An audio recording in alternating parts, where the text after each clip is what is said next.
सालों पहले फारस देश में अली बाबा और कासिम नाम के दो भाई रहते थे। पिता की मृत्यु के बाद से दोनों भाई मिलकर अपने पिता का व्यापार संभालते थे। बड़ा भाई कासिम बहुत लालची था। उसने धोखे से पूरा व्यापार हथिया कर अली बाबा को घर से निकाल दिया।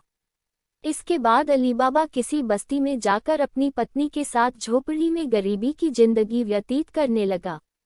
वह रोजाना जंगल जाकर लकड़ियां काटकर लाता और बाजार में उन्हें बेचकर जैसे कैसे घर का गुजारा चलाता था।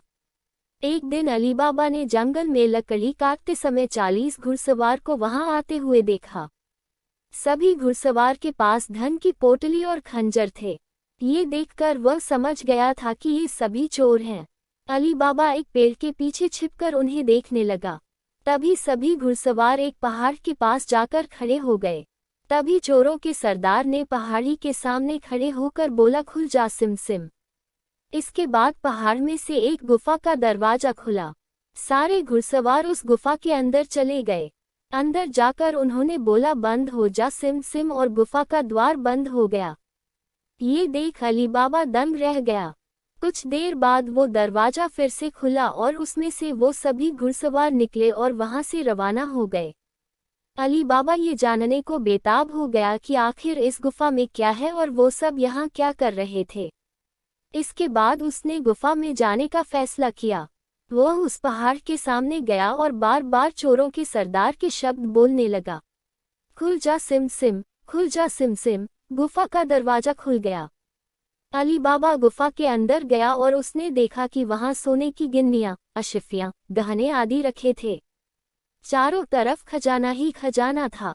ये सब देखकर उसकी खुशी का ठिकाना नहीं था। उसे मालूम हो गया था कि वो चोर सारा चोरी का सामान यहाँ आकर छुपाते हैं। अली बाबा ने वहां से एक पोटली में सोने की अशिफियां भरी और घर चला आया। घर जाकर अली बाबा ने इस पूरे किस्से के बारे में अपनी पत्नी को बताया। एक साथ इतनी सारी अशिफियां देखकर उसकी पत्नी हैरान रह गई और अशिफियों को गिनने बैठ गई। तभी अली बाबा ने बोला कि ये इतनी अशिफियां हैं कि इन्हें गिनते गिनते रात हो जाएगी। मैं गड्ढा खोदकर इन्हें छुपा देता हूँ, जिससे किसी को भी हम पर शक न हो। अली बाबा की पत्नी बोली, मैं इनकी गिनती नहीं कर सकती हूँ, लेकिन अंदाजे के लिए इन्हें तोल तो सकती हूँ। अली बाबा की पत्नी भागती हुई कासिम के घर गई और उसकी पत्नी से गेहूं को तोलने के लिए तराजू मांगने लगी। ये देखकर कासिम की पत्नी को उस पर शक हुआ। उसने सोचा कि इन गरीब लोगों के पास अचानक उनके पास इतना अनाज कैसे आया। वो अंदर गई और तराजू के नीचे गोंद लगाकर लाए और उसे दे दिया। रात को अली बाबा की बीवी ने सारी अशरफियों को तोला और तड़के सुबह उनका तराजू लौटा आई। कासिम की पत्नी ने तराजू को उल्टा करके देखा तो उस पर सोने की एक अशरफी चिपकी हुई थी। उसने यह बात अपने पति को बताई।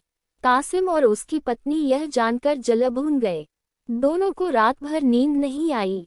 सुबह होते ही कासिम अली बाबा के घर गया और उससे धन का स्रोत पूछने लगा। ये सुनकर अली बाबा ने कहा, आपको कोई गलतफहमी हुई है, मैं तो एक मामूली लकड़हारा हूँ।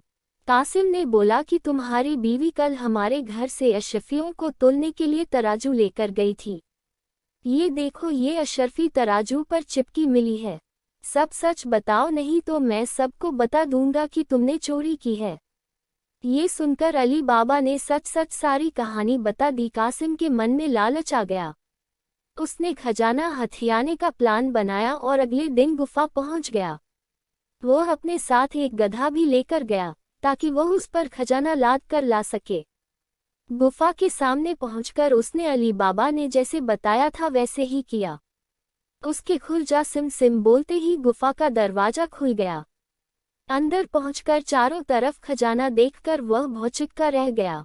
उसने बोरियों में सोने की सिक्के भरे और बाहर निकलते समय क्या बोलना है वह भूल गया। गुफा से बाहर निकलने के कासिम ने तमाम प्रयास किए, लेकिन कोई रास्ता न निकला। वह गुफा के अंदर कैद हो जाता है। कुछ देर बाद जब चोरों का गिरोह वहां पहुंचा तो उन्होंने देखा कि बाहर एक गधा बंधा है। वे समझ जाते हैं कि यहाँ कोई आया है। चोर अंदर जाते हैं और कासिम को ढूंढकर मार देते हैं। इधर जब कासिम घर नहीं पहुंचता तो उसकी पत्नी परेशान हो जाती है और अली बाबा के घर जाकर बड़े भाई को ढूंढ कर लाने के लिए बोलती है। अली बाबा ढूंढता हुआ गुफा के पास पहुंचा तो वहां उसने भाई के गधे को घास चरते हुए देखा। वो समझ जाता है कि कासिम अंदर गया था और चोरों ने उसे पकड़ लिया है। अली बाबा जब गुफा के अंदर गया तो उसे कासिम की लाश मिली।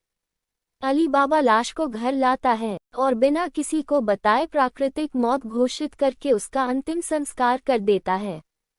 कासिम की पत्नी के कहने पर अली बाबा और उसकी पत्नी कासिम का व्यापार संभालने लगते हैं और उसके साथ रहने लगते हैं।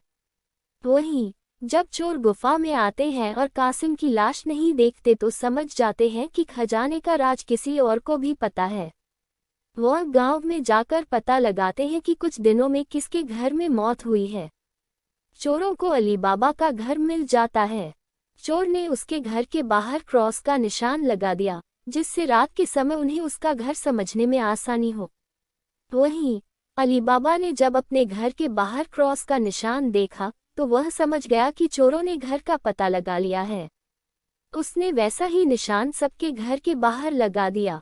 रात में जब चोर आए तो सबके घर पर वैसा निशान बना देखकर दुविधा में पड़ गए और वापस चले गए। चोरों का सरदार चुप चुप बैठने वालों में से नहीं था। उसने उस मोहल्ले में अपने आदमी को भेजकर यह पता लगवाया कि हाल फिलहाल में कौन शख्स वहां अमीर हुआ है। इससे उसे अली बाबा के बारे में पता चला। उसने उसका घर अच्छे से पहचाना और रात के समय में तेल व्यापारी बनकर उसके घर पहुंचा। वो अपने साथ तेल के 40 पीपों को लेकर गया जिसमें 39 में चोर और एक पीपा में तेल था। उसने सोचा कि रात में जब सब सो जाएंगे तो वो सब मिलकर अली बाबा को मार देंगे। उसने अली बाबा से दोस्ती की और रात को उसके घर पर ठहरने की इजाज़त मांगी। अली बाबा ने उसको खाना खिलाया और रात को रुकने की इजाज़त दे दी। अली बाबा की पत्नी को तेल के व्यापारी पर शक हुआ। उसने सारे पीपों को खटखटा कर देखा और वह समझ गई कि एक पीपा में तेल है और बाकी में आदमी है। उसने तभी एक तरकीब निकाली। उसने तेल वाले पीपे से तेल निकाला और गर्म कर बाकी पीपों में डाल दिया। सारे चोरों की मौत हो गई। रात में जब सरदार ने चोरों को निकलने का इशारा किया तो एक भी चोर बाहर नहीं निकला। उसने पीपों को खोलकर देखा तो सभी चोर मर चुके थे। ये देखकर वह इतना डर गया कि अपनी जान को बचाने के लिए वो तुरंत वहां से भाग गया। सुबह अली बाबा की पत्नी ने ये सारी बात अली बाबा को बताई जिसे जानकर वह बहुत खुश हुआ। अब उन 40 चोरों के सारे खजाने का अकेला मालिक अली बाबा था। वह देश का सबसे अमीर शख्स बन गया था और खुशी खुशी अपनी बीवी बच्चों के साथ रहने लगा। कहानी से सीख: लालच मनुष्य का दुश्मन है। लालच करने से सब काम खराब हो जाते हैं, इसलिए कभी भी लालच नहीं करना चाहिए। दोस्तों, आपको ये कहानी पसंद आई तो चैनल को सब्सक्राइब करें और नोटिफिकेशन बेल दबाना ना भूलें। वीडियो को लाइक शेयर करें। दोस्तों, अपने पूरे परिवार का ख्याल रखें। मिलते हैं एक नई कहानी के साथ, तब तक के लिए धन्यवाद।